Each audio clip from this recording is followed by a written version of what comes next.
Welcome, everybody. This is Haiku Poets of Northern California's 34th reading, or maybe it's 33rd because we missed COVID.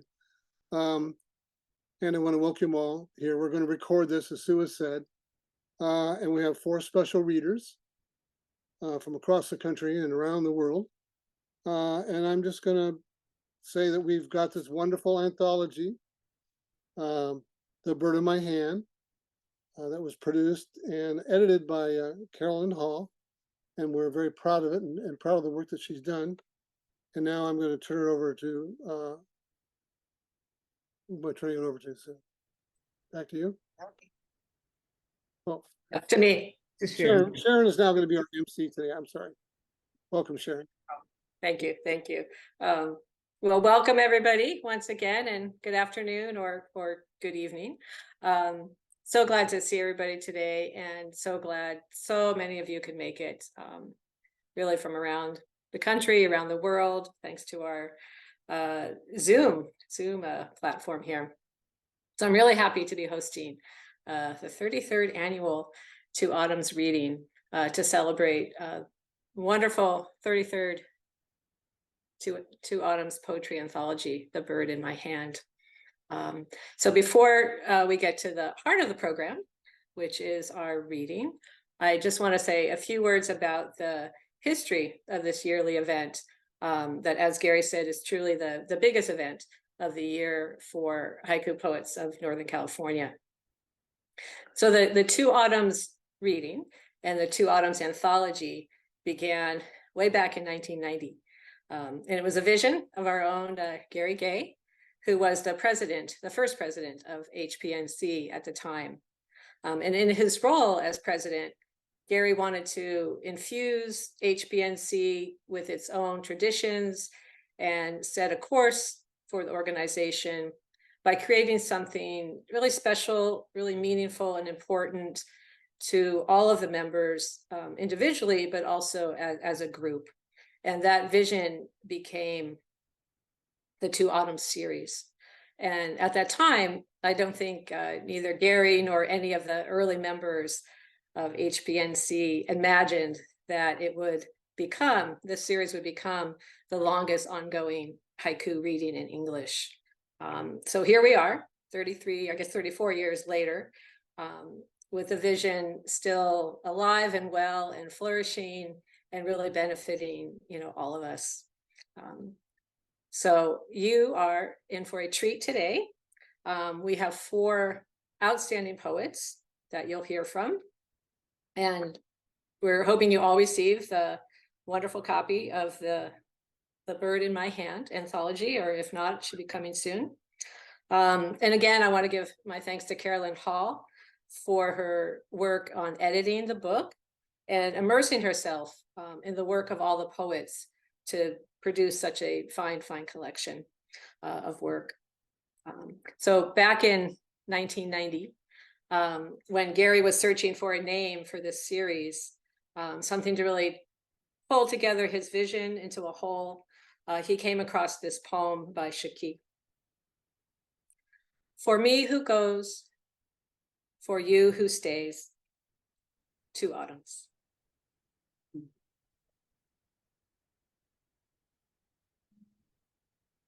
So we will begin with our readers.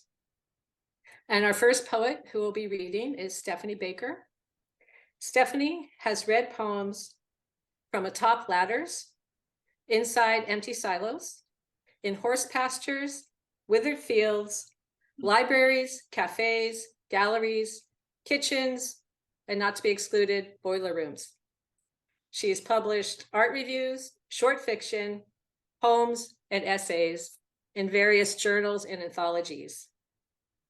Mud Pony, a literary memoir about therapeutic horsemanship and teaching, is her first full-length work of fiction from Kettle River Books, 2022. She began a haiku practice in 2008. Diane DePrima and Gail Schur were her first haiku teachers. So Stephanie, please take it away. Thank you, Sharon, and It's so great to be here with you all. I've always loved this event, so it was just a thrill to be honored and chosen. And Carolyn, the book is really just amazing. It fits in my hand, a book in my hand. Thank you so much. So I want to give a little context for what I'm going to do here today. And I'm going to start by sending a shout out to co-conspirator Chuck Brickley. Hi, Chuck. For those of you who were able to participate in or listen to his presentation in early June, Why Haiku, you'll know what I'm referring to. And if you didn't have a chance, definitely go to the HPNC website and take a listen to the recording.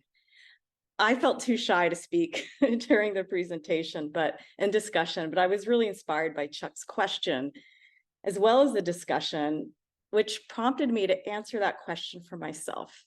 And as a result, to prepare something for today, that's part inquiry and part inspiration, part paean, part apologia, and part performative haibun. We'll see how it goes, crossing fingers. It's a live haiku reading experiment, a collage of prose and haiku, including most of the haiku in the chapbook that Carolyn created. I'll allow the energy of my inquiry and reflection to drive the reading of poems with pauses. So, bon courage. Several months ago, I got a raised eyebrow when I told a poet friend, he writes free verse and critical reviews, and he's an editor, about belonging to several haiku societies and submitting poems to member journals. When I mentioned attending HNA, the biannual International Haiku Conference this year in Cincinnati, I got an even stronger reaction. At the time, I didn't even think about what he said, but I was just really excited to share with him that it wasn't all about 575. And I was like, haiku poets come from all over. My friend gave me a quizzical look and said, is that sort of like cowboy poetry? Afternoon heat, watermelon seeds swallow me whole.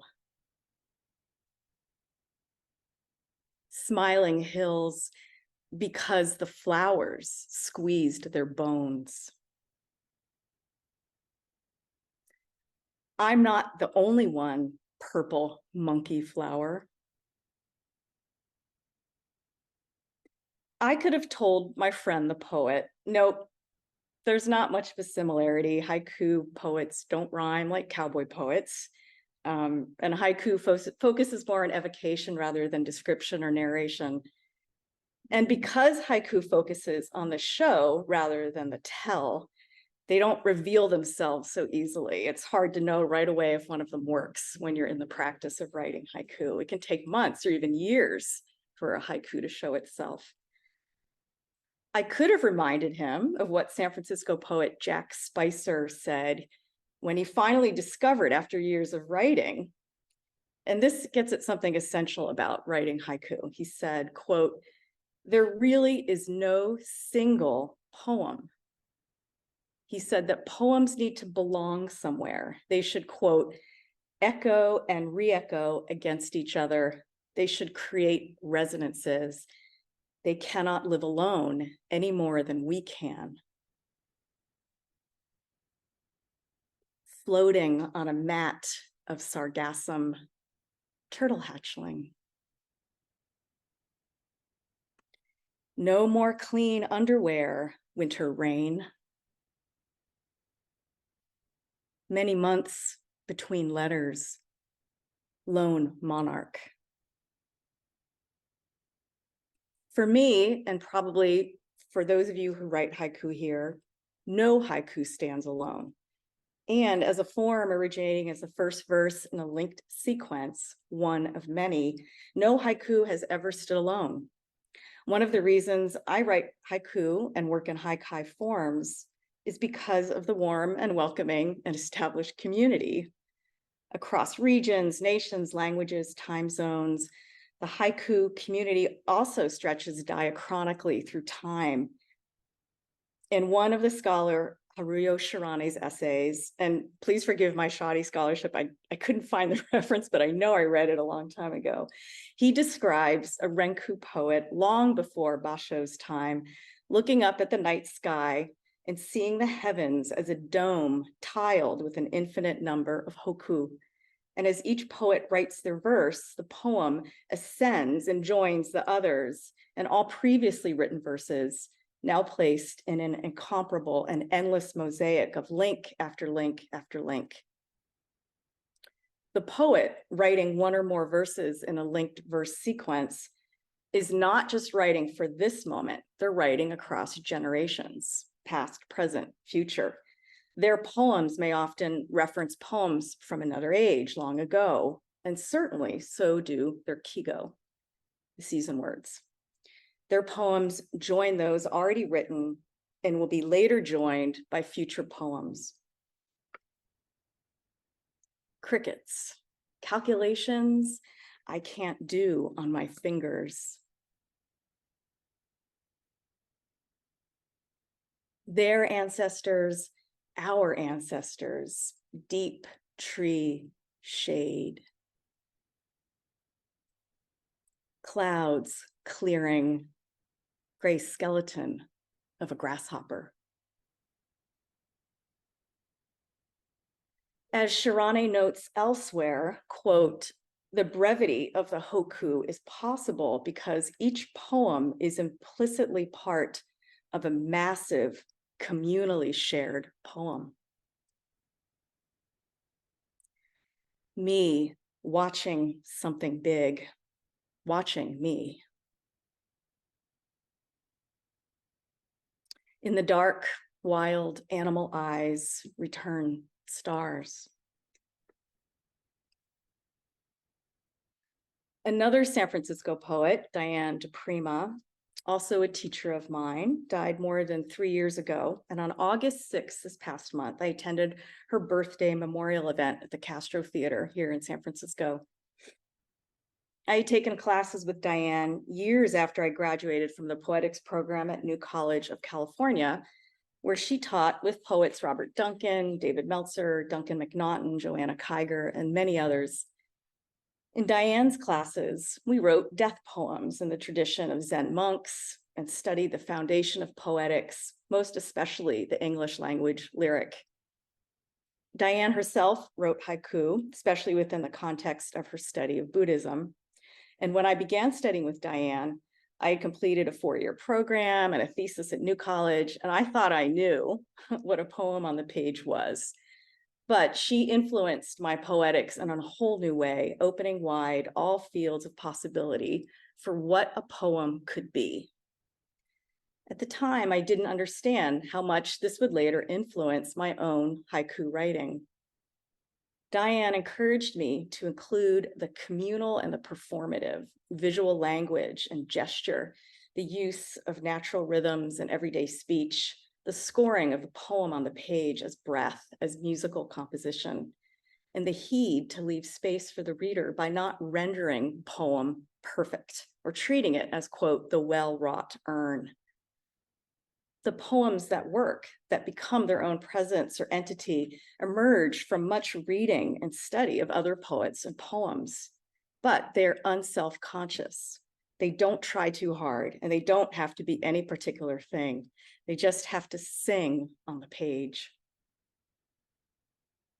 Oh, little owl, your yellow legs in this dark garage.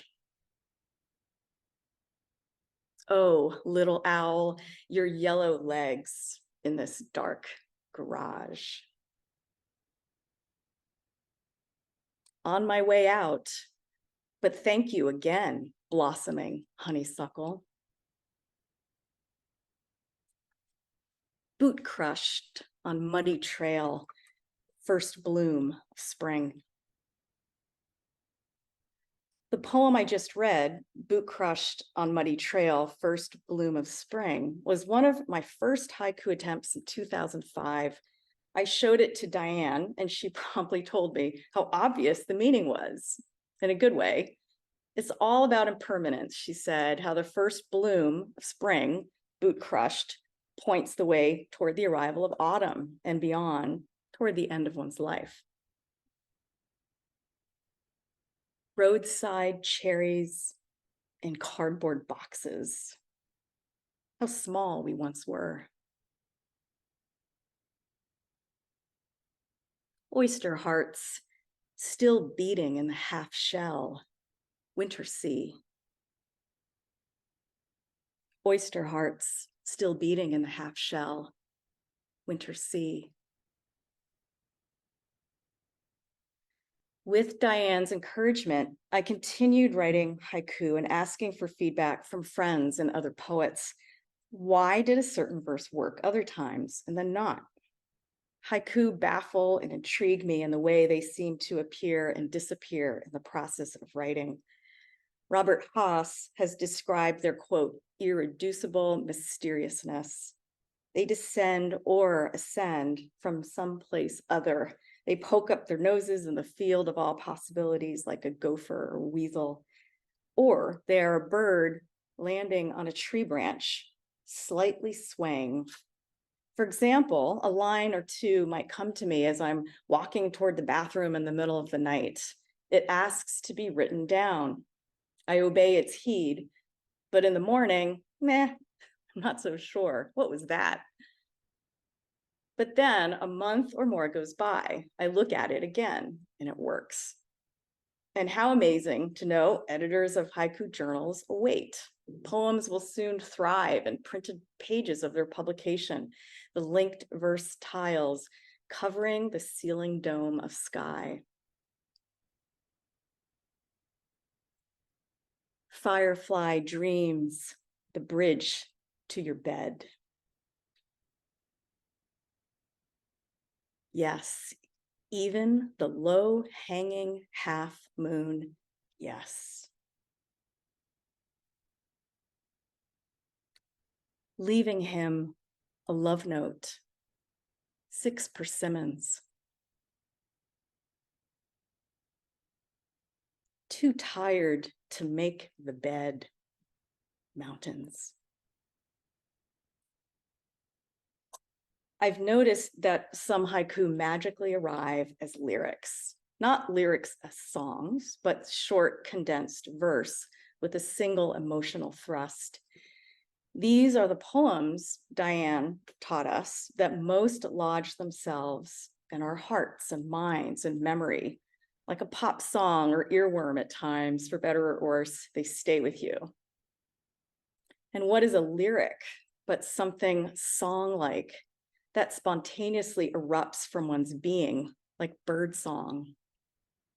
When a line arrives, Diane said of her own writing, I can't think about anything else. Spring wind, the bus driver whistles, you are my sunshine. Longest day, licking the cake knife before bed. Longest day, licking the cake knife before bed. My friend Yukio Kachi, some of you might remember him. He did a talk at HPNC years ago, is a scholar of Basho and presented a paper on Basho's retreat from city life at HNA this summer. He told me about his mother, Toki Kachi, who started writing haiku at age 60 and continued writing till age 90. During this 30-year period, she worked day and night filling notebooks with her attempts. Of them, she published a little over 1,000 in haiku magazines, newspapers, and even TV programs. Japan. Yukio told me that when his father died at 75, he thought that might end his mother's composition or reduce her level of output. But on the contrary, she became more prolific. After she stopped writing in her 90s, Yukio collected and anthologized her published haiku in 8 volumes that he hand-bound himself. When her short-term memory failed and Yukio could no longer have conversations with her, he could read her haiku from the hand-bound volumes. And sometimes this is what he recounts. She said, "Did I write this? I've forgotten." But when he asked her the meaning of a word or the context surrounding the poem, she'd come up with the most apt definition or explication. "This was astounding," said Yukio. "Her recall of lexical meanings was 100%. And she died a few weeks before she turned 103. Winning a contest I never entered. Butterfly Wind. May, all the mother poems I'll never write. May, all the mother poems I'll never write. Crushed lavender, finally a straight answer. On my bath towel, furry brown moth, I'm trembling too. When I was a child in the still quite rural Philadelphia suburbs, I used to watch the winter birds at our feeder in the snow. Like a cat watching light, I was fascinated by their various and distinct flutterings, shapes, colors, and save for the blue jays, their breathless, silent entrances and exits. No songs in the winter season, only the sound of mourning doves as they beat their wings in distinct whistle warning. And in spring, the finch's full-throated aria as she sat on a tree limb or mailbox, or a robin's shriek early morning or evening, rapacious, predatory.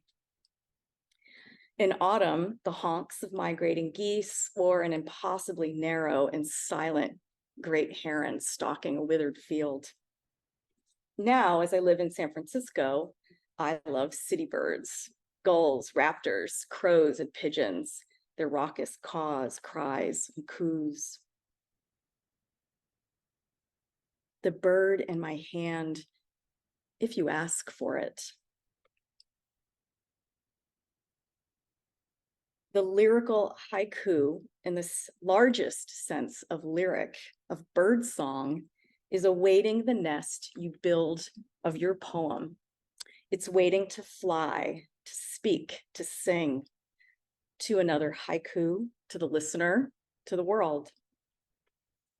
With respect, I reference Toni Morrison's 1993 Nobel Prize speech, where she constructs and deconstructs a message about the power of language around the story of two children who approach a blind old woman.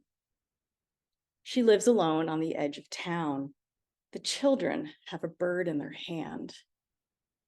"Old woman," they ask, "is the bird alive or dead?"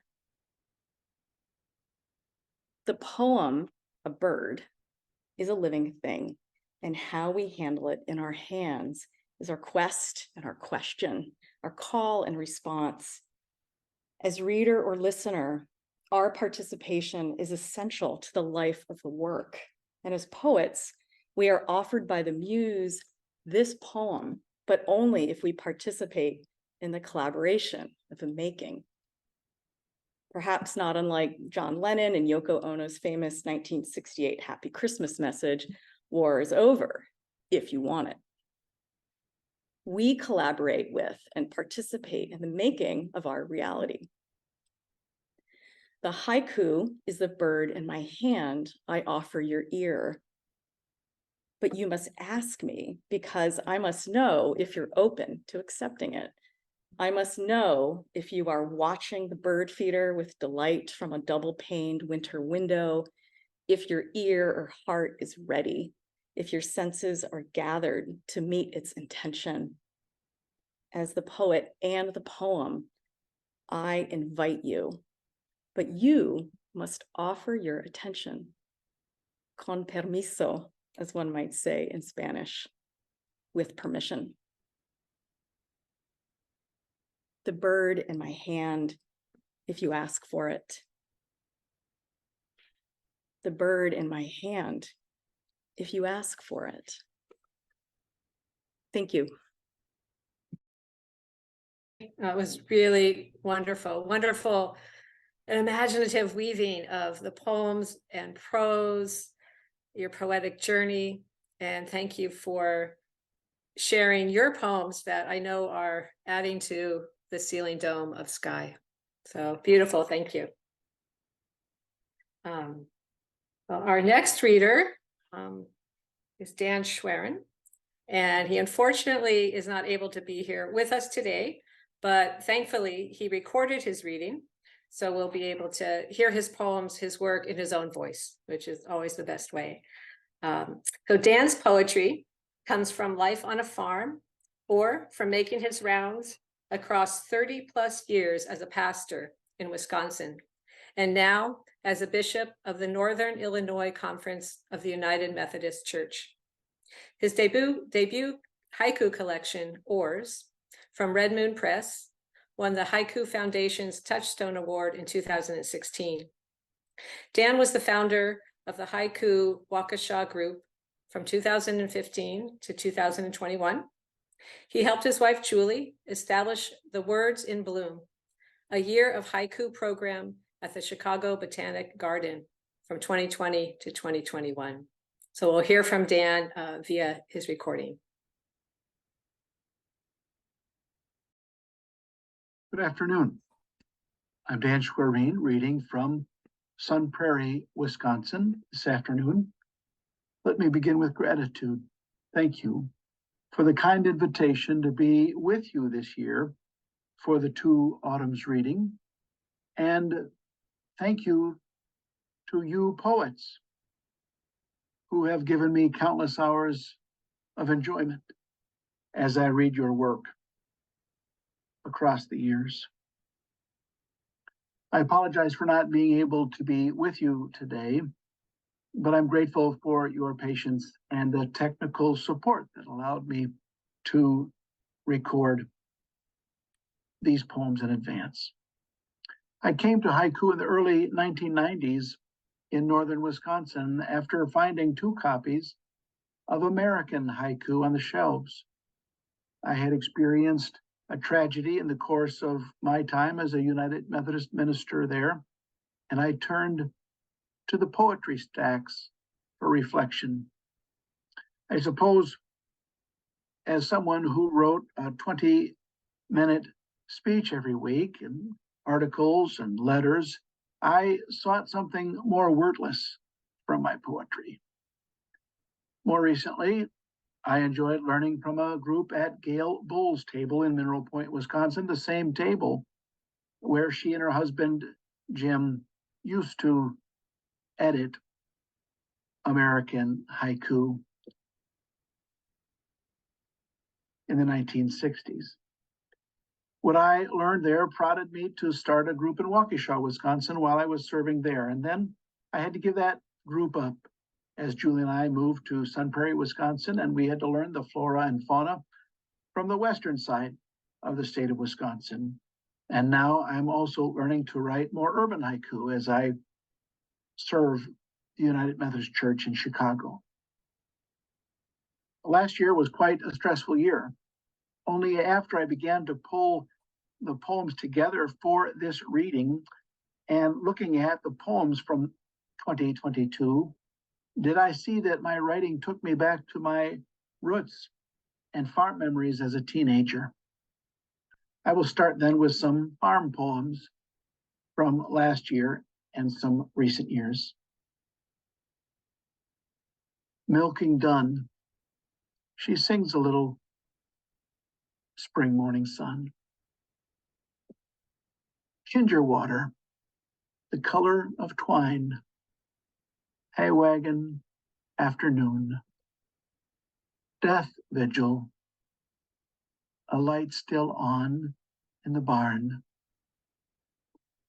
For their evening of horseshoes, an old cow path. A barn gone to seed, the autumn twilight falling in. Blind spot, one thistle escapes the mower blade. None of the kids mow thistles after his passing. Rock fence, someone is helping the stones take sides. His milking clothes on the mudroom floor, Easter morning. A tractor paid by selling the wood grain of foreclosure. The kitchen sink in my first prayer, haying day. The dawn milking, a ray of sun plays, the horseshoe pitch. Farm pond, not our brand of empties. Handles in the snow, a wheelbarrow in the potato field. Storm water runoff, all the ways to leave a farm. As part of my faith practice and to gain balance from overwork, I write poems about my Sabbath or after I take a Sabbath. And I try to write about the different things related to the Sabbath, how our society gives messages to never slow down, or how the day is a resistance and alternative to anxiety and commodification. So I will share some of my Sabbath poems as well. The cattle moving to remembered grass. Sabbath morning. Slow falling snow for every pine in the forest. Sabbath morning. Fifth Sunday in Lent. A glutton savors the labyrinth. Sunday shoes. The scuff turns out to be sunshine. As if a lake I come to for its calm summer night. Her walking slows us all winter communion. Waiting for the fire to gentle autumn evening. Maple keys, tomorrow a sermon on doors. Nurse log, doing nothing, starts to mushroom. In our woods for the solitude, leaving as we arrive. Honey locust evening, cropping a pod loaded with shoulds. Most of my poems come from the rounds I've made as a United Methodist minister and now bishop. For example, I had countless conversations with a man that I came to know in Waukesha, from which this poem came. I tell him I hear that voice too, spring breeze. Later, he was murdered, and that experience took me to a farm image. Eggs in a shirt. To be here so lightly. We can't say schizophrenia, rain in the funeral tent. Some of the bread, broken English. His bartending story while I set up the cups. Winter communion. Eggshell or snowshade? Choosing a white I can live with. The long mirror, hiding nothing. Lent begins. The geese landing on a dream of corn. All Saints afternoon. Wild mustard, my daughter's idealism, one father long. Easter hymn, he comes out to his mother, an ally for her coming out, cherry blossoms, lilac scent, the eulogy he wanted. Good wine for such little cups. A Friday in Lent, such praise for cod. Frustrating his death makes her a window. Going around the bishop once again, creeping Charlie.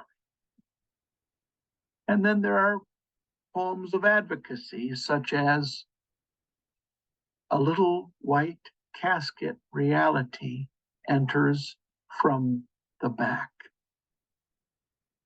Narratives that negate greening spring. If she floats, America. They keep throwing more in the soup, kitchen, river. January 6th, the cattails losing their integrity. And just some poems that come from living. Metal roof, how the rain wants to be remembered. Winter night, pulling a sweatshirt over its metals. Robin-colored dawn, lifting all five of my hearts. Some poems for Julie. Peach drip, to hear her say coral bells. Gourds at the market. She picks the shiny one with a belly. White in their hair, these two, bent over the peonies. And readiness to leave you with a death poem. My death poem, left at the house. Thank you for your kind attention and for this wonderful event.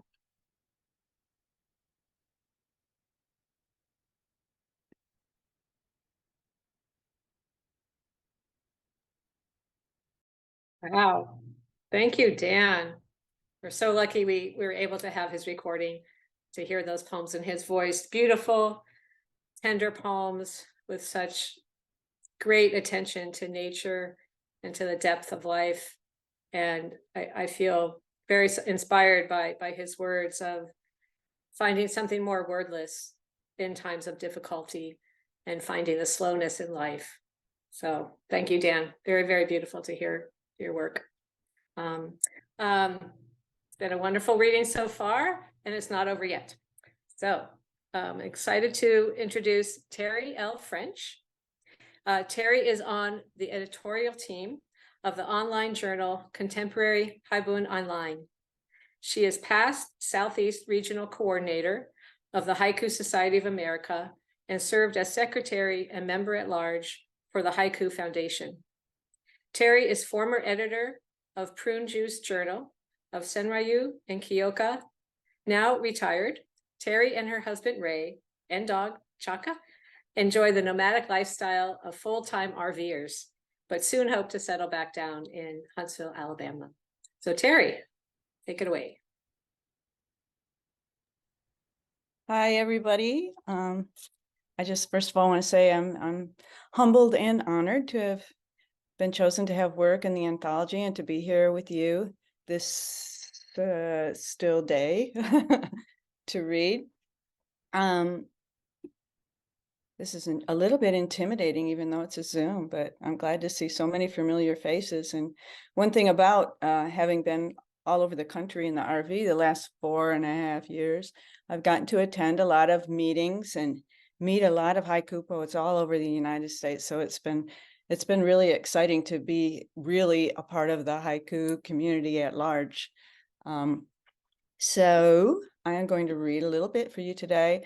I think I'm really doing kind of a patchwork thing because I just kind of fly by the seat of my pants most of the time. So I'm going to read some of the haiku that Carolyn chose, and then intersperse with some haibun that I like of mine. Some of them are approached a little bit different ways. And then, of course, having been an editor of Prune Juice, I like Senryu, so maybe I'll end with a few of those. And we'll just see how it goes. Okay, I'll start with the haiku. Winter's Eve. A blind child smells the stars. Winter's Eve. A blind child smells the stars. Starry night. We make up our own constellations. Starry night. We make up our own constellations. A note on that one, I had it put on a plaque for Ray for our anniversary, and it's hanging next to the commode in our little tiny bathroom in our RV. So, February, a worry stone worn thin. February, a worry stone worn thin.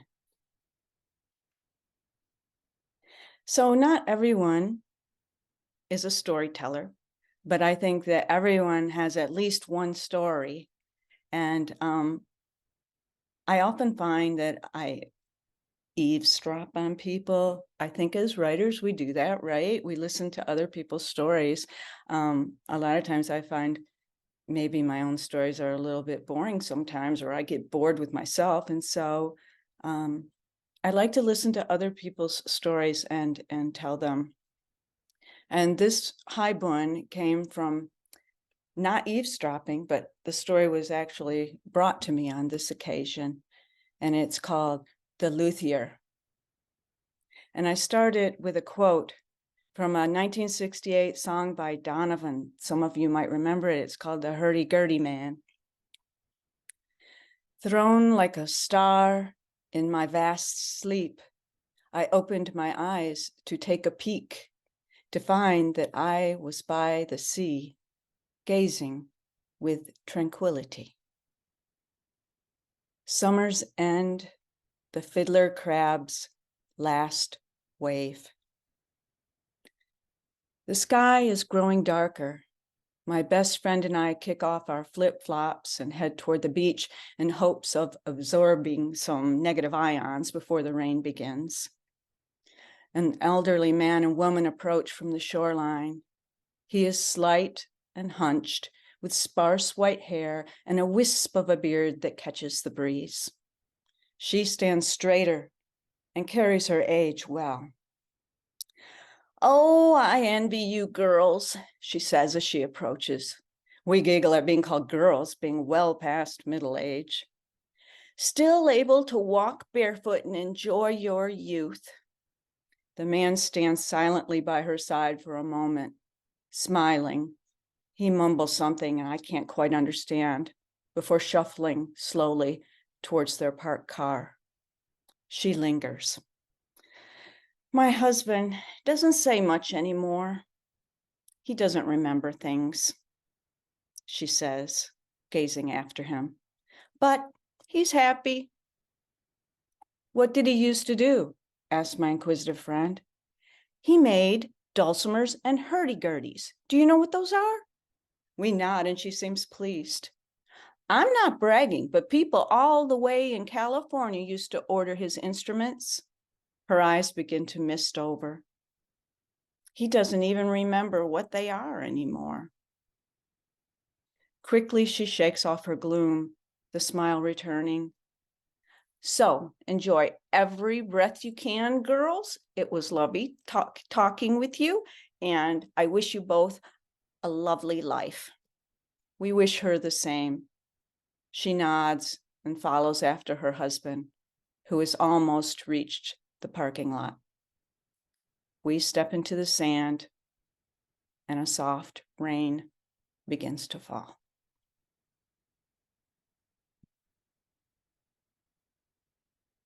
Some more haiku. Spring thaw, the Jenny Wren warms up her song. Pink dawn, sandpipers rescripting the shoreline. Puberty, my son's voice changing. Me. Puberty, my son's voice changing me. And this is another Heiblen that was someone else's story. And sometimes the stories you hear are hard, you know, and I have to question about whether there are plenty that I don't write about, just doesn't feel right, and others that I feel like maybe they should be shared. This one is called Waiting Room. In the corner, a little girl noisily pushes colored blocks up and down a twisted wire contraption. Her mother ignores her as she thumbs through an old issue of Marie Claire.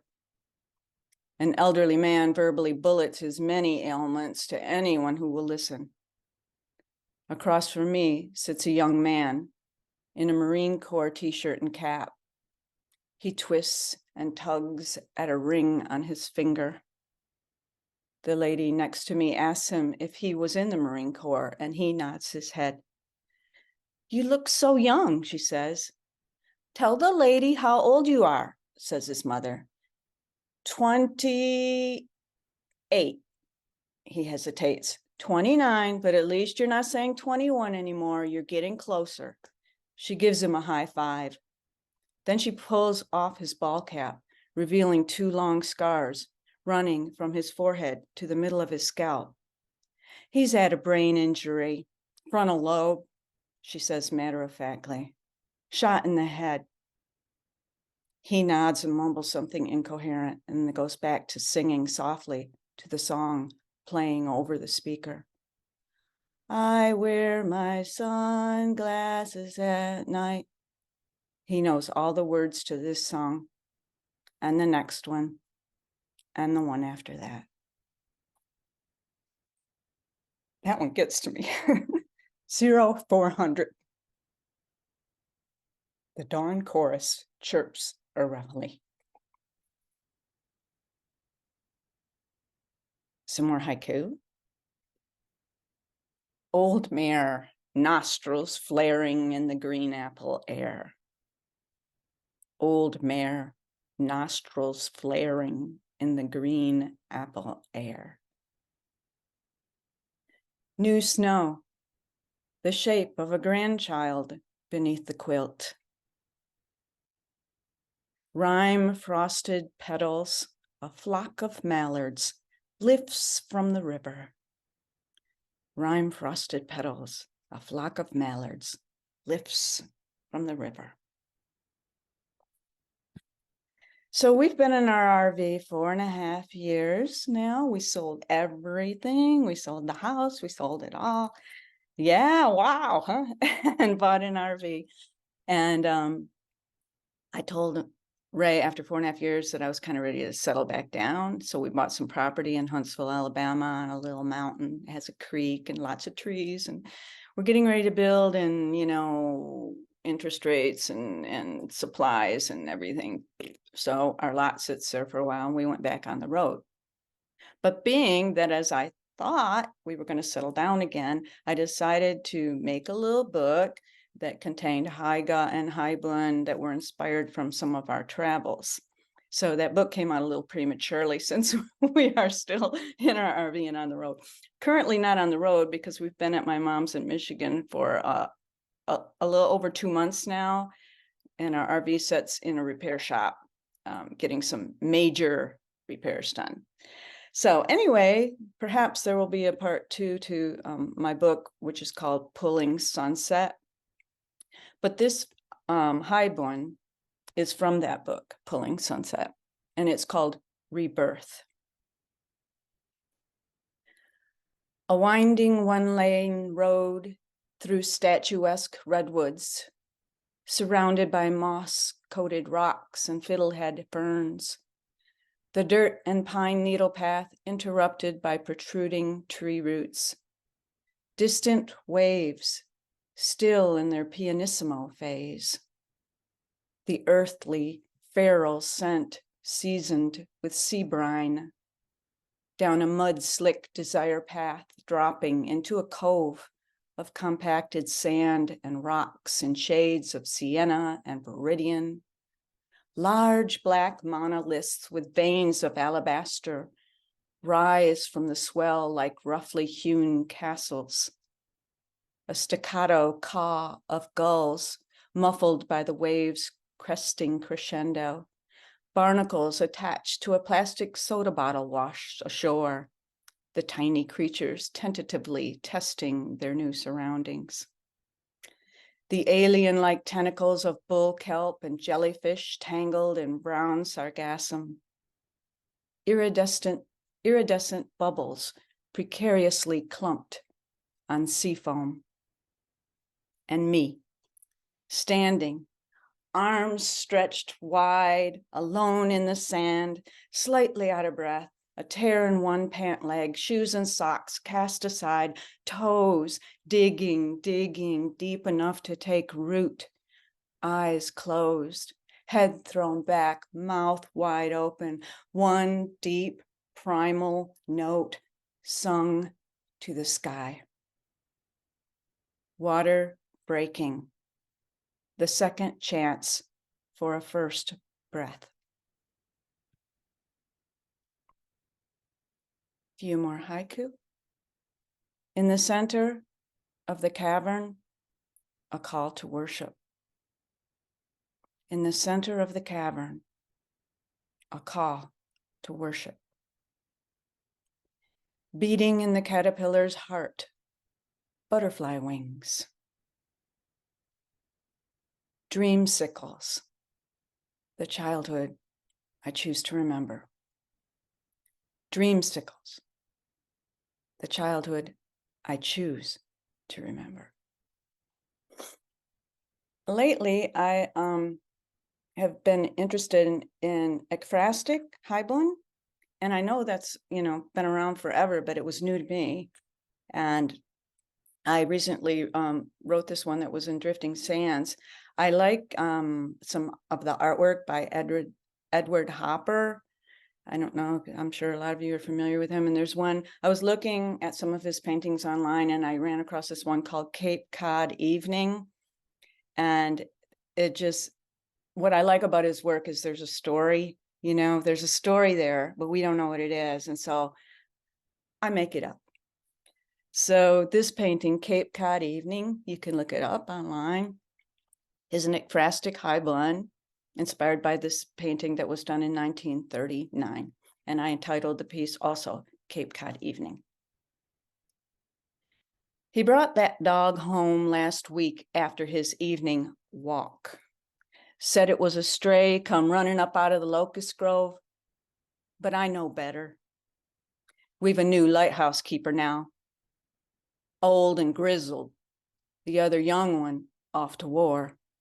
And he'd have followed after him if it weren't for his shriveled hands smashed in a cask fall working the docks. His walks have been shorter since that young one left. He takes the dog with him. Then they come back here and he sits on the porch till I come fetch him for supper. He tries to coax the dog to him with bits of chicken, but the poor thing, it just stares off towards the Cape, towards the lighthouse. Loneliness, longer than the call of the whippoorwill. So if any of you Probably some of you are familiar with J.T. Blankenship. Yeah, I see some nods. Okay. He's a little boy from my first book that I put out called Keepers. And JT will not let me do a reading without, I want to read too, Miss Terry. So we're going to let JT read this last one, this last Haiku, and then I have just a few Senryu because he cannot have the last word. I'm sorry. So this Haiku that JT wants to read to you is called Mama Be Spectacles.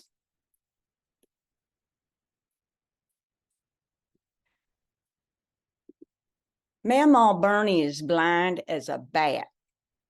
She's worn eyeglasses as long as I've known her. She calls them her spectacles, and she's always losing them. JT, she hollers, have you picked up Mama's spectacles? No, ma'am, I say, like I've said 100 times before, I ain't seen your spectacles. Why she thinks I'd take them is beyond me. They sure wouldn't do me no good. I can see fly crap on a cow from 100 yards. I did try them on once. They were thick as the bottom of an RC Cola bottle. Everything was a blur, and I got dizzy and sick to my stomach.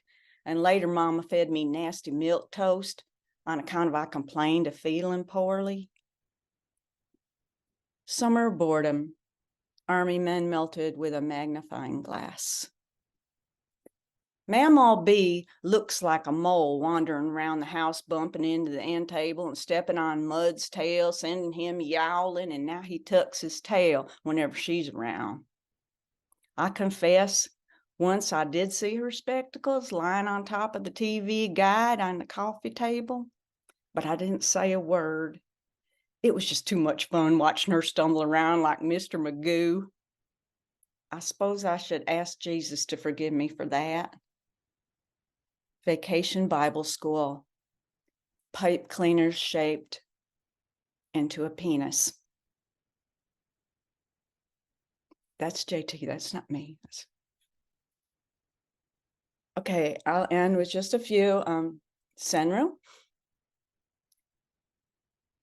Flower shop. A bunch of pedal pushers. Give it a minute. First snowman. A toddler sticks a carrot below the belt. And because yesterday was my birthday, I'll end on this one. Counting liver spots. I've got time on my hands.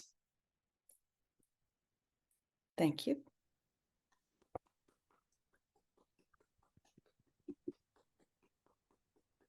That was great. That was a great read. Thank you, Thank you. Terry. You. They unmuted everything. Thank you, Terry, very, very much for your very moving work and humorous work. But, mostly thank you so much for being a wonderful storyteller and reminding us how much story is important, coming through our poems, haibun, coming through our prose, and how stories really connect us human to human. So thank you for that. Very, very, very beautiful. Thank you. So our next reader is John Barlow. And John is the editor of the Haiku calendar, which has appeared annually since 1999, and co-editor with Martin Lucas of the New Haiku from 2002.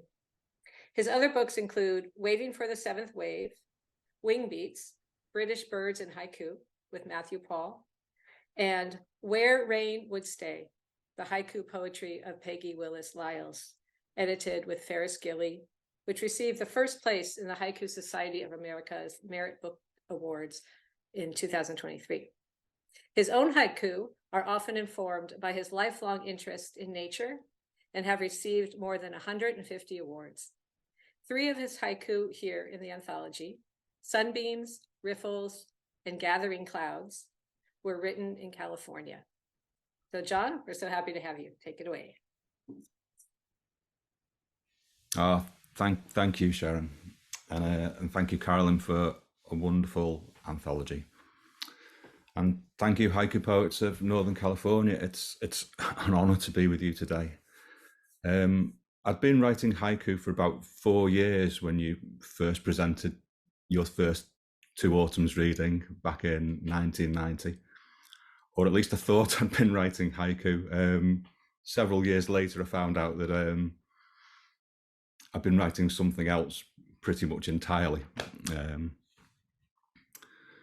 But back in those days, we didn't have the internet, and there wasn't any notable history of haiku in Britain. It's actually been a pipe dream of mine to perhaps one day be part of Two Autumns. Poets have shared copies of your fine anthologies with me over the years. And back in 2007, Gary very kindly gifted me a copy of the San Francisco Haiku Anthology. By then, I'd been fortunate to meet several of the HPNC poets included in that anthology, and several who came to Haiku or California later on. But when I came to San Francisco a few days later, it was somewhat under the radar haiku-wise, as I was meeting my then girlfriend. We spent a couple of days in San Francisco, and then a good while traveling back and forth along Highway 1, which is surely the best road in the US. But given how long I spent falling for places such as Elkhorn Slough and the area around Big Sur, it's a wonder my then girlfriend became my wife. I particularly enjoyed following the river down to that wonderful seasonal lagoon, and if any of you haven't been, please do. I'll break this haiku reading down into several short sections, the first of which features nature haiku, and yes, bird haiku from spring and summer.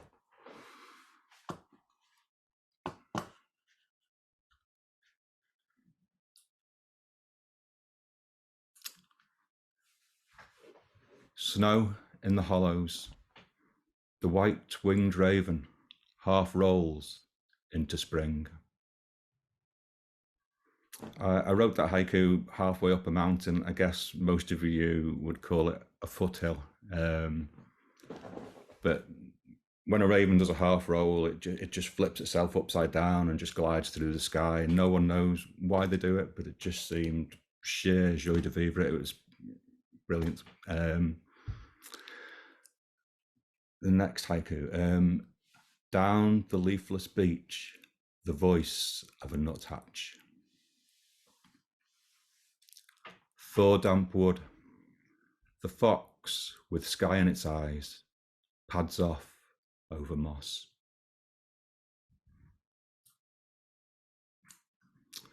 I think there's a misconception that nature haiku were all very nice and twee, but nature isn't nice, nature isn't twee, and sometimes haiku have to capture that. This is one. Lambing begins in the dry stone valley, the mist bleached bones. And another. All the polymers of a swan's nest, morning breeze.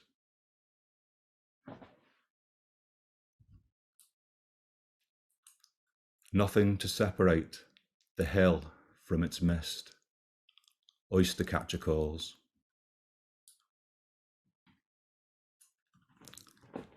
Depths of the wood, the bullfinch's breast empties of song. Summer morning, the riverbed stones warm beneath my feet. Leaf cast shade, a hoverfly moves around a spot of sunshine.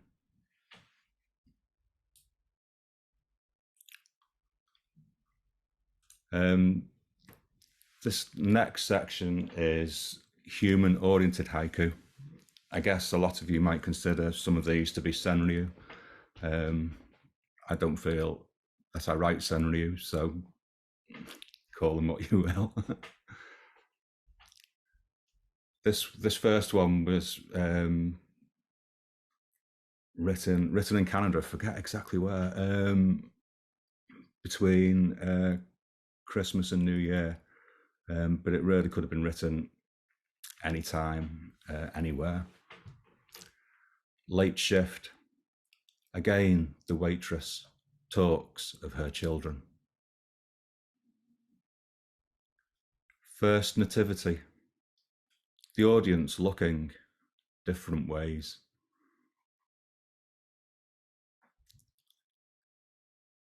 Christmas week. The fishmonger's face, expressionless. These next two haiku were written on the Greek islands of Lesbos and Thassos, I think it was. A little bit warmer than here. Skinning squid. The deep tanned hands of the fisherman. A well-endowed marble god. Seed pods pop in the heat.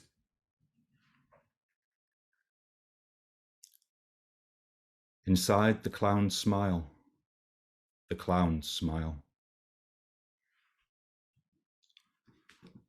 When I first became aware of anything of the haiku community, I say I've been writing haiku, not very good haiku, for a number of years, and I just started maybe writing haiku I was happy with, and there was a lot of noise about certain subjects that you shouldn't write haiku about. One of them was black bags caught in trees. Don't write haiku about black bags caught in trees. And whatever you do, do not write haiku about lost gloves. I was reading through my notebooks from back then. This would have been the mid to late 90s. I was reading these notebooks and I came across this haiku I'd written, and I hadn't submitted it anywhere because you're not supposed to write haiku about lost gloves. Iron railings. The defiant gesture of the lost glove.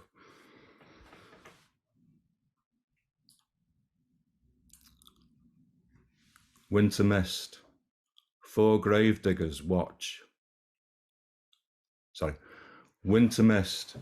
Four grave diggers watch a fifth dig. Funeral morning. Saturday's confetti blows around the hearse.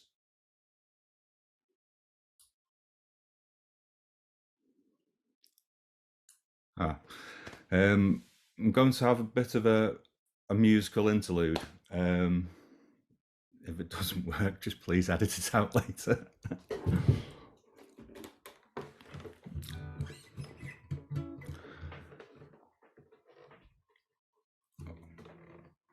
Excuse me. Midday silence. Sun highlighted fingerprints on the acoustic. I'm actually playing this.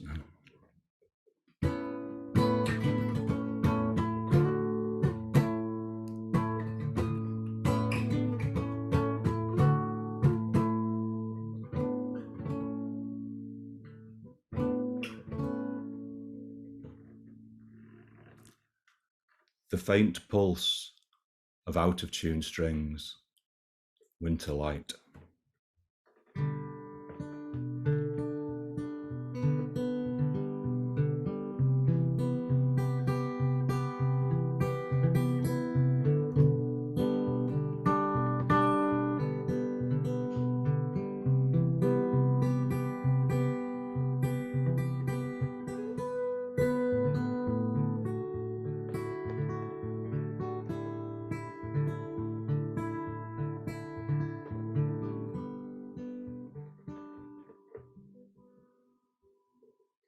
piano hammers, barely moving, night snow.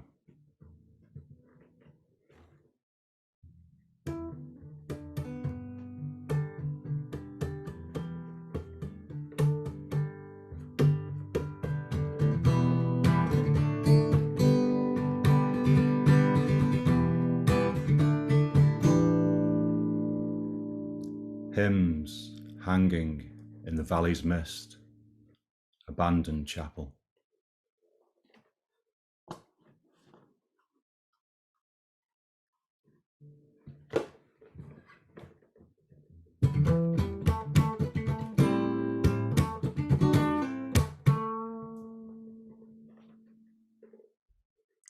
The reverb of a dampened blues chord, fading starlight. I wrote that while I was just playing a guitar that I had to sell. As any musicians out there will know, never sell an instrument unless you have to.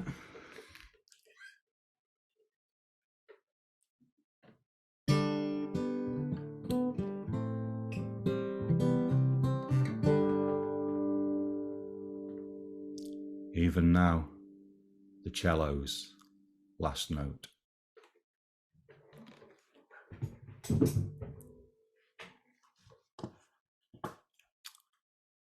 I'm going to read some more nature haiku now. These are from autumn and winter. The sound of reeds leaning into reeds. Evening rain.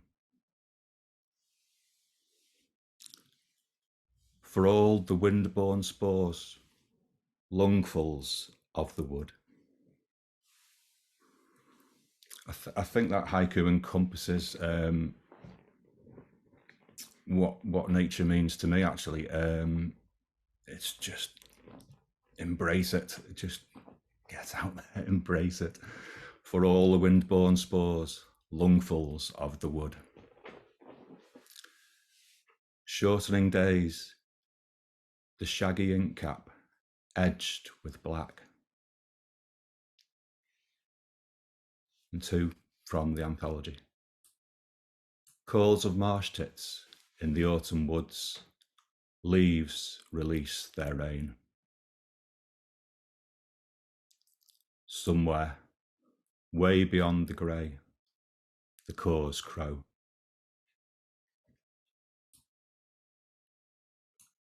First snow on the wheat stubble, the young fox pounces. A stoat arcs into undergrowth, thin winter moon. Field tracks, slowly the hares fade into dusk. And the last of these nature haiku. Into the deer's ribs, the winter rain. I think some of you will be envisioning a dead deer, and some of you will be envisioning a live deer. Whenever I've done a reading or a workshop, it doesn't matter if it's been 15 people or 150 people, and I've asked people to raise a hand, is it a live deer or a dead deer? And it's always been split down the middle. I've had people come up to me and say, I've seen that haiku. I've had people come up to me and say, you know, someone's friend was traveling in the Highlands of Scotland, and they came back and they said, I've seen that haiku, and they described what they'd seen, and it was not what I saw. And so sometimes people say, so was the deer alive or was the deer dead? And the answer is, it doesn't matter. It's what you make. It's what you make of haiku. It means something. I'm an experiential haiku poet, so it means something to me. I saw it. It means something to me. But you might well see something different.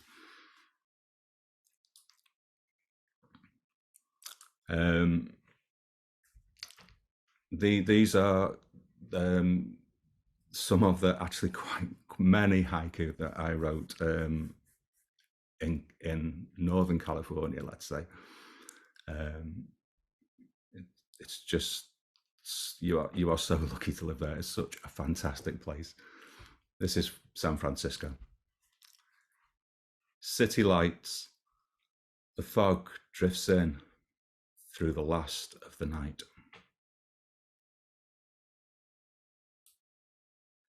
A couple from Moss Landing and Elkhorn Slough. Oh, sorry, just one. The power plant smokestacks lost in the fog, legs of a snowy egret. As a teenager and a young adult, I read a lot of Steinbeck, and I've recently been revisiting some of his shorter novels. And in the prose, there's just, it's so haiku like some of his prose in between the story. Most of it's story, which is fantastic, but there are just paragraphs here and there. It's just fantastic. I was rereading Of Mice and Men recently, and just in that first paragraph, there was just, if some people like finding haikus, found haiku in Steinbeck. I'm trying to remember it. Morning flats, the tracks of deer that drank in the night. And all those words are just in Steinbeck's paragraph Of Mice and Men. These are some of my own from Monterey, which wasn't a bit like it was in Steinbeck's day. Canneries, the old timers' lines drift from the pier. The barnacled flukes of migrating whales, mountains lost in haze. Gathering clouds, the clack of a clam on the otter's stone.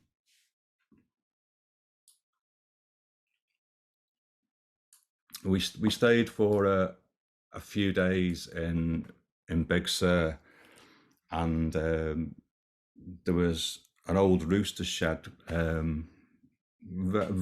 very close to where we were staying, and we'd be woken up every morning.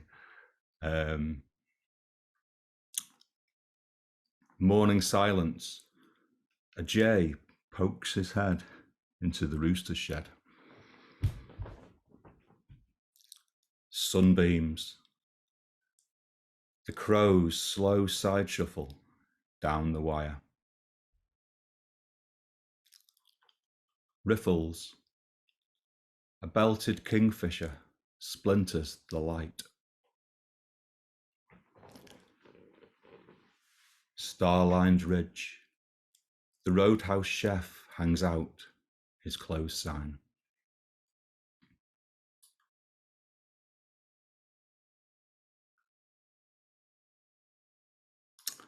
These last, I'd like to do a last few haiku just closer to home, really.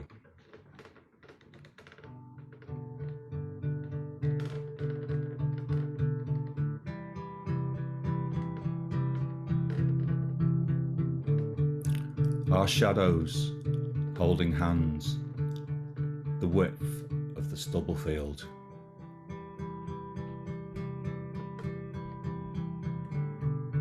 Winter dawn, the gentle pressure of her thigh on mine.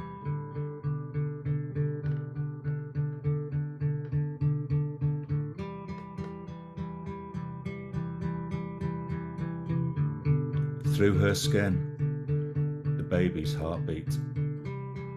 Field fares in alders.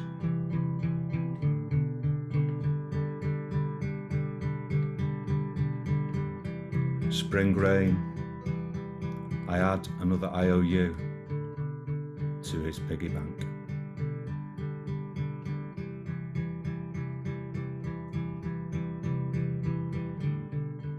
Evening comes, the snow falling quietly into the unfinished house.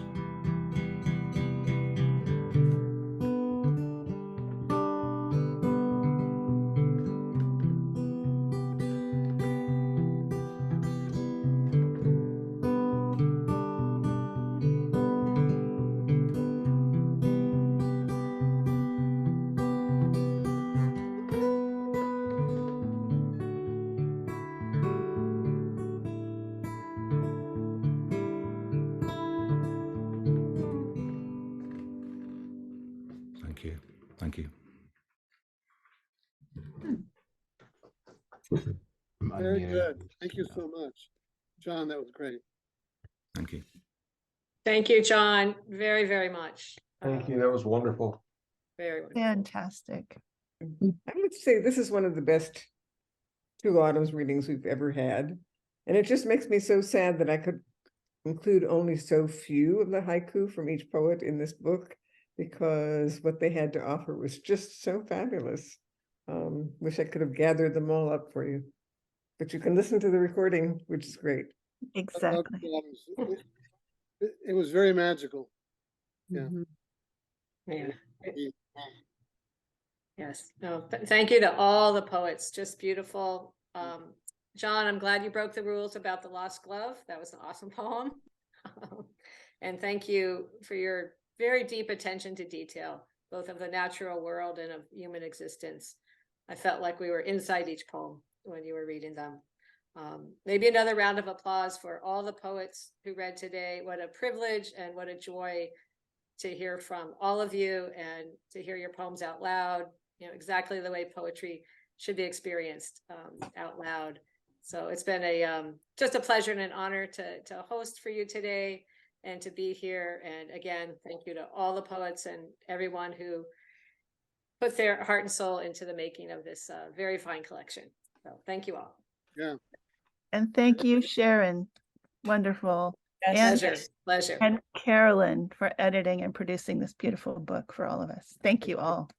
Yeah. It was a wonderful reading. Yeah. Great. Thank you. Yeah, that's such a wonderful event every year. I just look forward to it. You guys did such a wonderful job. Beautiful, beautiful poetry.